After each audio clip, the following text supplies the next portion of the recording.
Olá pessoal, tudo bem? Neste vídeo vamos falar um pouquinho sobre controle de versão. É um assunto importante quando a gente está trabalhando com o desenvolvimento de software, porque é uma forma que a gente tem de ter um pouco mais de controle sobre o nosso código, um pouco mais de segurança na hora de estar desenvolvendo, sem correr aqueles riscos que normalmente acontecem de você desenvolver algo, querer voltar atrás e você perder o seu trabalho, você teve que refazer alguma coisa que estava funcionando, deixou de funcionar e você perdeu esse controle. Então, o controle de versão é algo essencial quando nós estamos desenvolvendo software. Seja para desenvolver uma página web, seja para desenvolver algum aplicativo para dispositivo móvel, qualquer desenvolvimento de software, se você quer desenvolver com segurança e tranquilidade, o essencial é controle de versão. Vamos dar uma passada aqui em algumas ferramentas disponíveis, gratuitas e outras pagas, que você pode estar utilizando no desenvolvimento do seu software. Tá? De novo, não importa se é web, se é dispositivo móvel, tanto faz. Nesse caso aqui, o que importa é nós estarmos controlando o desenvolvimento do nosso software. Bom, para começar, eu vou apresentar para vocês uma ferramenta que é a mais conhecida, que é o Git. O repositório do Git, né? No caso, tem o GitHub, por exemplo, como principal ferramenta que disponibiliza esse repositório do tipo Git. Bom, o GitHub ele acaba sendo mais utilizado no mercado, tá? Quando você trabalha com desenvolvimento open source, principalmente, é a solução que o pessoal utiliza. Você vai ver várias empresas, várias pessoas disponibilizando conteúdos utilizando o próprio GitHub, tá? O GitHub, por padrão, ele é gratuito, tá? Você consegue criar projetos, vários, quantos você quiser, gratuitamente. A única questão é que eles são projetos públicos. Você tem a opção de desenvolver, utilizar o GitHub com repositórios privados. Mas nesse caso tem um custo, tá? Você precisa estar atualizando a sua conta para poder utilizar alguns recursos que são recursos pagos. Nesse caso aqui você tem a opção, se você for estudante, de ser gratuito. Tá? Aí tem que entrar com a regra lá deles lá para poder utilizar esse recurso com repositórios privados. Bom, eu vou criar aqui uma conta rapidamente. Então, para criar uma conta do GitHub é bem simples. Vou colocar aqui o meu usuário. Acredito que tenha usuários com esse nome, perfeito. Vou colocar aqui meu e-mail e uma senha para poder estar utilizando aqui. Só. Perfeito. Então percebam que ele tem aqui colaboradores de forma ilimitada e repositórios públicos de forma ilimitada também nesta conta que é gratuita. Então vou criar conta. Aí aqui, foi aquilo que eu falei para vocês, a parte de repositórios gratuitos, de forma ilimitada, free, e o private você precisaria estar pagando aí $7 por mês, mais ou menos. Ok? No caso nosso, normalmente quando você está desenvolvendo algo para a faculdade, é interessante, você está utilizando o GitHub, não tem problema nenhum. Mas aí, a partir do momento que você começa a desenvolver o seu TCC ou você começa a pensar em desenvolver algum projeto para depois transformar isso numa startup ou numa ideia, daí talvez seja interessante utilizar algum outro recurso que permita ter código privado. Mas nesse caso aqui eu vou mostrar para vocês o público que atende bem o caso de trabalhos escolares comuns. E também alguma coisa da empresa também que você está disponibilizando que não tenha nenhuma confidencialidade, nenhum direito autoral. Ok, escolhi o gratuito. E por fim aqui é só mesmo para poder mostrar, você descrever um pouco mais o seu perfil. Então vou colocar aqui uma experiência, que eu vou trabalhar com projetos escolares, desenvolvimento, tá? basicamente algumas perguntas básicas. Por exemplo, vou colocar aqui que eu sou um professional, no caso, por exemplo, student. Isso aqui é só mesmo para poder você explicar um pouquinho sobre o seu projeto. Perfeito. Indo aqui agora para o seu repositório, né? Eu vou já criar um projeto logo de cara aqui.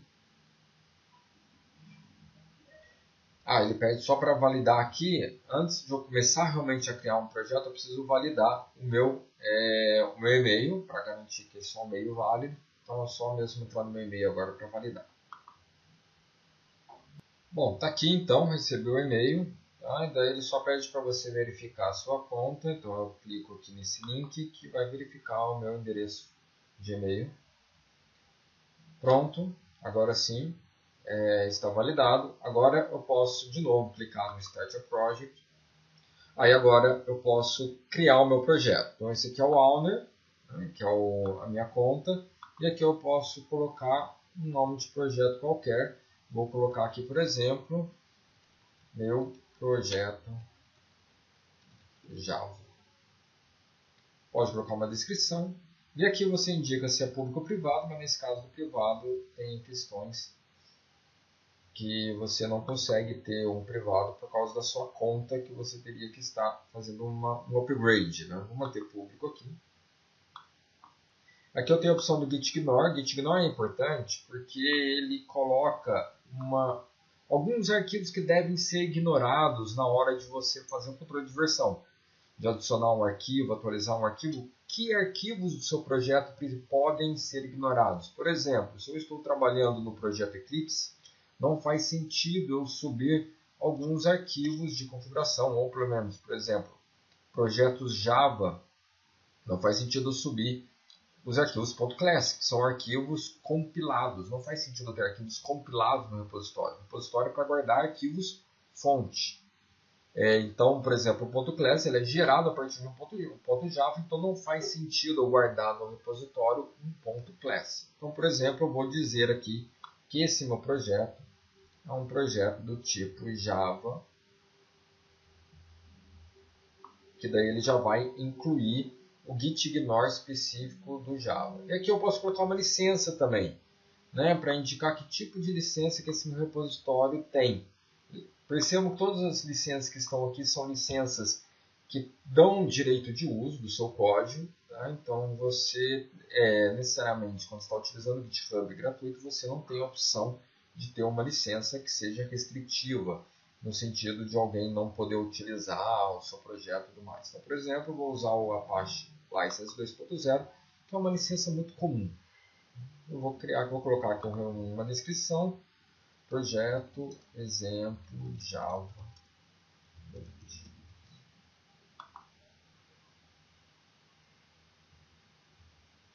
E pronto, está criado, tá, o arquivo, o repositório. Eu posso ainda adicionar um arquivo de README. Esse README é um arquivo Markdown que eu posso colocar na pasta do meu repositório para colocar uma descrição sobre o que é aquele repositório, o que ele contém, alguma documentação. Tá? Por exemplo, se eu clicar aqui, ele vai criar o arquivo README. E daí esse arquivo README eu posso editar aqui mesmo. Tá? Esse projeto foi... Ok? Então, basicamente na descrição. Daí eu vou colocar aqui. O commit é a confirmação que eu estou subindo alguma coisa para o repositório. Vou fazer o commit. Perfeito, percebam que agora a descrição do meu arquivo está aqui. Tá bom?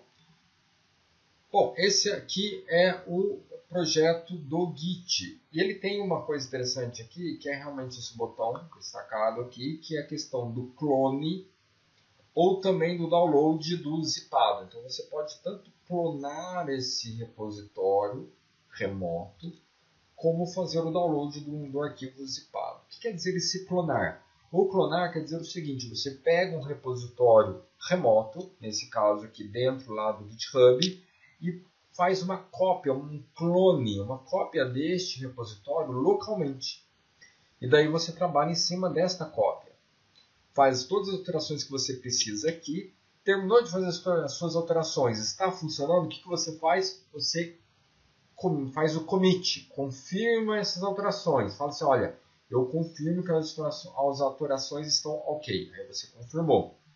Mas ainda as alterações não estão remotas ainda, elas não foram para o GitHub ainda, elas continuam locais na sua máquina. Aí você tem uma outra etapa que é, beleza, está confirmado, agora eu vou submeter, vou fazer um push, que eles chamam de push, eu vou fazer um push dessas alterações que eu confirmei localmente, eu vou fazer lá no servidor. E daí sim, o conteúdo que você alterou localmente passa a constar lá no servidor. E daí outras pessoas que têm acesso a esse mesmo repositório podem fazer o clone ou fazer a atualização do seu código, no que eles chamam de pull, trazer as alterações do repositório para as máquinas deles e daí eles conseguem pegar o seu código novo. Ok? E a grande vantagem disso tudo é que você tem aqui, por exemplo, todo o histórico dos commits. Nesse caso eu só tenho 2, né? Mas eu tenho todo o histórico do commit. E por algum motivo, se em algum momento, alguma alteração que eu fiz deixou de funcionar, o que eu posso fazer? Eu posso recuperar um commit anterior. Essa é a grande vantagem do controle de versão. Porque eu estou desenvolvendo um trabalho na faculdade. Muitas pessoas não têm tempo suficiente para poder estar trabalhando de uma forma que garanta que tudo esteja funcionando bem, para fazer teste e tudo mais. Então é um trabalho de faculdade. Você sobe uma versão, mas aquela alteração que você subiu deu algum erro, o que você faz? Não precisa se preocupar. Recupera uma versão anterior e daí faz as alterações necessárias para fazer funcionar. Então você tem mais tranquilidade, não só você, mas todo mundo do seu grupo. Tá? E também o controle de versão permite, como você sobe para um único lugar, todo mundo tem acesso a este único lugar, todo mundo consegue baixar também os arquivos de lá. Então, assim, na verdade, não há motivos para não usar controle de versão. Tá? Então, esse aqui é o GitHub. Tá? Voltando para o nosso repositório, é o que nós temos aqui. Bom, uma outra ferramenta que nós também temos é o Bitbucket, que é muito utilizado também. A vantagem do Bitbucket é que ele possui a possibilidade de você criar repositórios privados. Daí, nesse caso, você cria o repositório, você consegue trabalhar com ele e você não necessariamente precisa tornar esse repositório público para todo mundo ver. Tá? Daí ele fica restrito para as pessoas que você quer. Tá? Então, vou criar aqui também uma conta. E aqui ele pede para eu colocar o meu e-mail. Tá? Eu vou colocar o mesmo e-mail.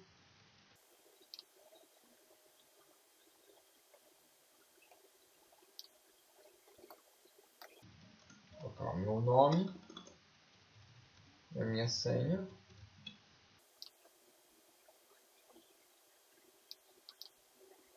Aqui ele pede para fazer essa verificação. Aqui não, vou fazer a verificação rapidamente.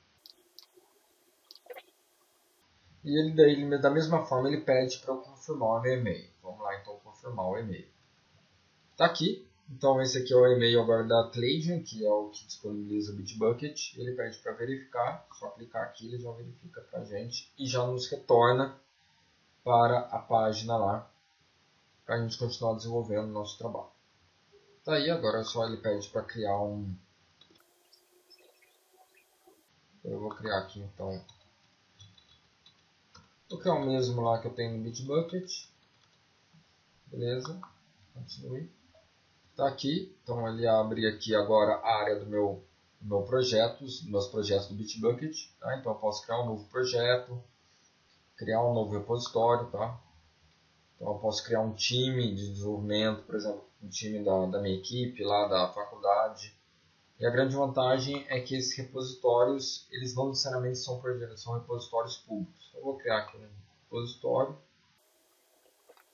E aqui, da mesma forma, percebam que eu tenho a opção de Bitbucket, né? No projeto Java Bitbucket. Vou marcar ele como repositório privado. E aqui eu tenho a opção agora, no caso do GitHub é só Git, é claro, mas aqui no caso do Bitbucket eu tenho a opção de usar tanto o Git como outra ferramenta de controle de versão, que é o Mercurial. Apesar de que atualmente no mercado acaba sendo mais utilizado o Git. Então vamos seguir mesmo só o Git. Ainda tem opções aqui mais avançadas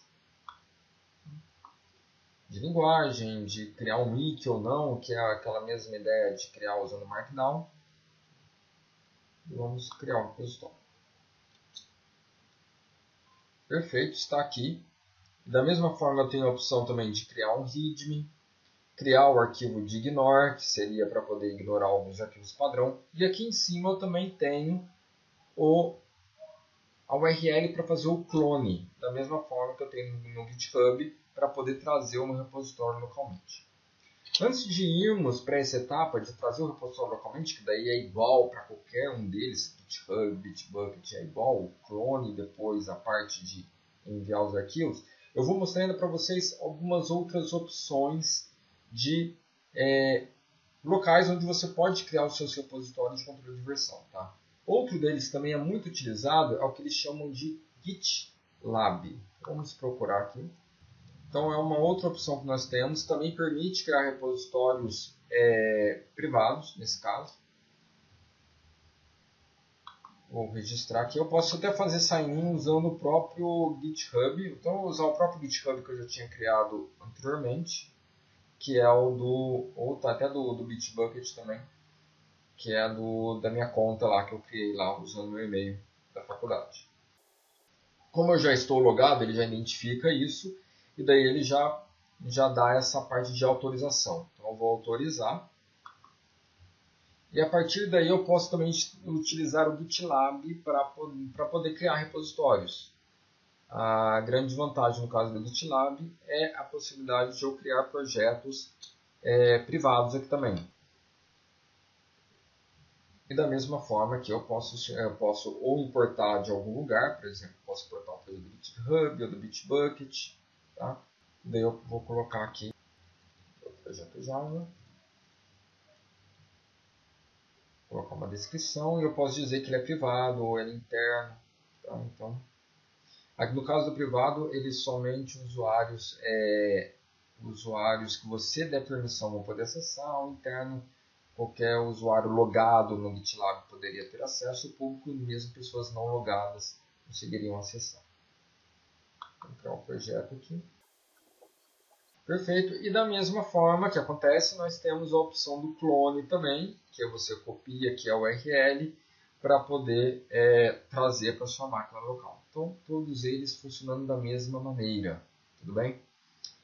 Um outro ponto, uma outra ferramenta que eu também queria mostrar para vocês, que no caso particularmente eu gosto muito também, é o Microsoft Team Services. A grande vantagem dele em relação aos repositórios que vimos aqui até agora é que ele tem embutido vários outros recursos dentro dele mesmo, que envolvem desde o controle de versão, tá? Ele tem desde a parte de controle de versão, como também tem a parte de você fazer algum controle de mudanças, você criar os chamados tickets, né? Os chamadas solicitações de mudança. Você tem também uma integração com ferramentas de integração contínua de código.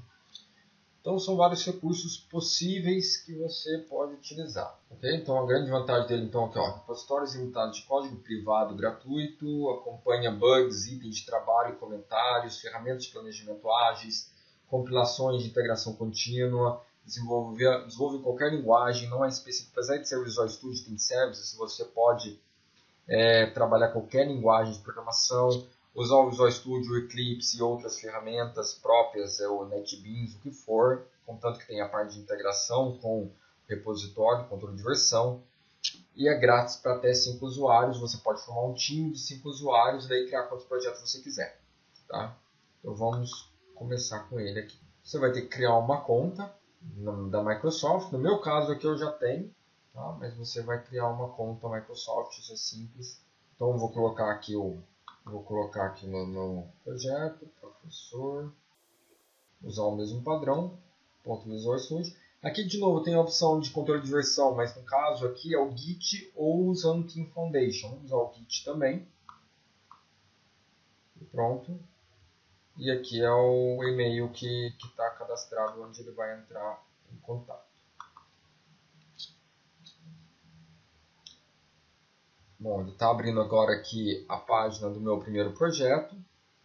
E percebo que ele tem um visual também bem interessante para você controlar o seu projeto. Pode adicionar novos membros aqui que tenham uma conta também Microsoft. E aqui de novo o mesmo clone. Percebam que todos têm a mesma questão de você ter um endereço para fazer o clone e trazer para sua máquina. Você também tem essa opção de fazer um clone direto no Visual Studio, tá? E por aí vai. Daí você tem a parte de código, você consegue setar a parte de build, são aquelas build release, que são aquelas compilações, itens de trabalho, enfim, você tem várias opções aqui de trabalho para você. Agora vamos aqui em Work e tem a parte de backlog, que é bem importante. O backlog é quando você, por exemplo, fechou algum projeto com o seu time, você quer trabalhar em alguma ideia, o que você faz?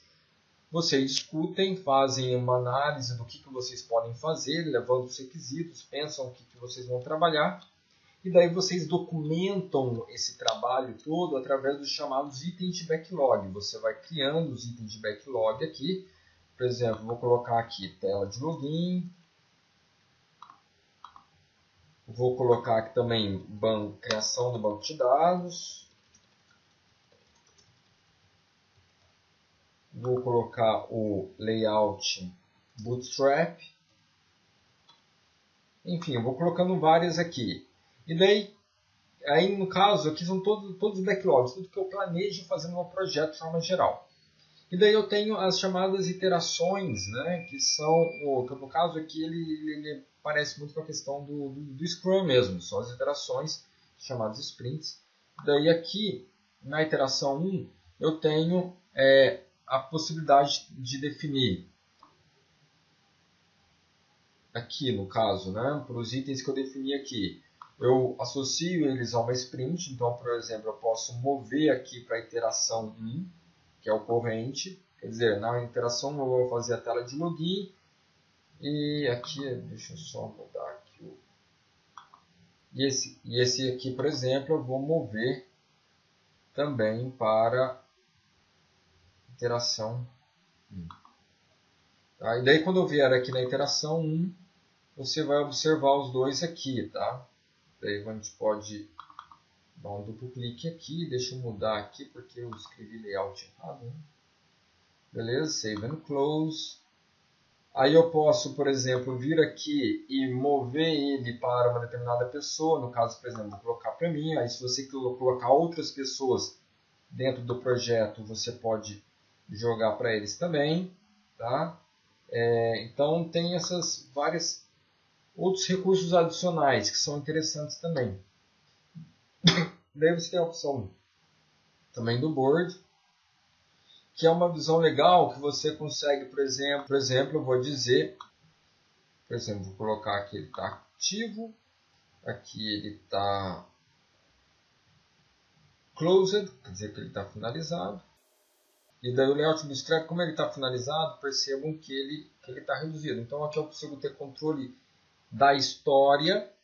E daí o que é essa parte aqui? Né? Essa parte, na verdade, são as tarefas, porque uma história ela pode envolver várias tarefas. Então, por exemplo, aqui o layout, tela de login.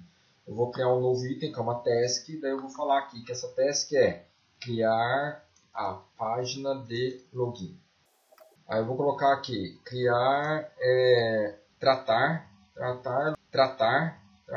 login no servidor. Validar campos do login. Então são várias tarefas, você pode ir colocando. E daí, por exemplo, eu estou aqui, essa aqui está ativa, estou trabalhando nela agora. Então aqui, por exemplo, agora tratar login.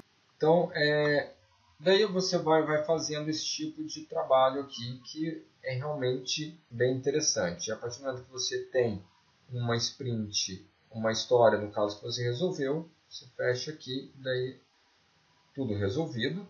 E daí depois de resolvido aqui eu faço o closed, quer dizer, finalizei, e daí quando alguém acessar de novo, ele já aparece fechado aqui. E daí a ideia é que ele simplifique. Perceba que aqui está fechado, mas ele está indicando, olha, tem um alerta aqui, porque tem 2 em progresso, no caso que foi só para demonstrar, tem 2 em progresso na tela de login. Daí é só mesmo Deixa eu fechar aqui. Mas basicamente é isso. Essa é a ideia que você pode estar utilizando. A parte de datas, você pode definir datas de entrega, por exemplo, para a iteração, ela começa no dia 11 de fevereiro. Né? Vou colocar aqui na data. 11 de fevereiro de 2017. Vou colocar que a data dela é até 1º de março. Save and close. Daí você tem aqui ó, a quantidade de dias de trabalho faltando. Então é uma forma que você tem de controle. Tem a parte de configuração. Tá? Enfim, tem vários recursos que a gente pode estar utilizando aqui, do que é Working Days, o que é dia de trabalho, os campos. Tá? Basicamente é isso. Isso aqui é na parte de Work, parte de Build e Release, você também pode definir vários recursos para fazer Build e Release. E na parte de código você tem todo o controle do seu código, que no caso não tem nada. E daí você consegue subir o seu código também aqui. Enfim, a ideia foi essa, então, mostrar, dar uma visão geral para vocês de várias ferramentas disponíveis online, gratuitas, que você pode criar o seu repositório Git ou Mercurial, no caso do Bitbucket, ou do próprio Team Foundation, no caso do Visual Studio ou Team Services. Mas, resumidamente, o que eu queria falar para vocês é que não há desculpas para não usar controle de versão. Ele só traz benefícios, tá, para o seu projeto, traz tranquilidade para você e para o seu time. Então, se você está desenvolvendo algum código hoje e você não utiliza nenhum controle de versão, resolva isso agora. Tá? Veja o que eu passei para vocês aqui de dicas de como criar um repositório em diferentes ferramentas. Se for open source, GitHub. Se não for open source, daí quiser que seja privado, tem o Bitbucket, tem o GitLab também, tem o Visual Studio Team Service, enfim. Não há desculpas para não utilizar. Então, eu espero que vocês tenham gostado. Tá? E daí, nos próximos vídeos, eu vou explorar um pouquinho a questão de como faz para você utilizar esses repositórios Git que a gente criou aqui, utilizando Eclipse ou NetBeans. Tá? Eu já tenho um vídeo em que eu mostrei como usa o GitHub no Visual Studio Code para você desenvolver páginas HTML ou também Angular e tudo mais. Mas aqui, depois, mais para frente, eu mostro no próximo vídeo como faz isso também no Eclipse e no NetBeans IDE. Então, eu espero que vocês tenham gostado. Qualquer dica, comentário, sugestão, por favor, utilize nos comentários do próprio vídeo. E daí, nós nos vemos na próxima. Muito obrigado, um abraço, até mais.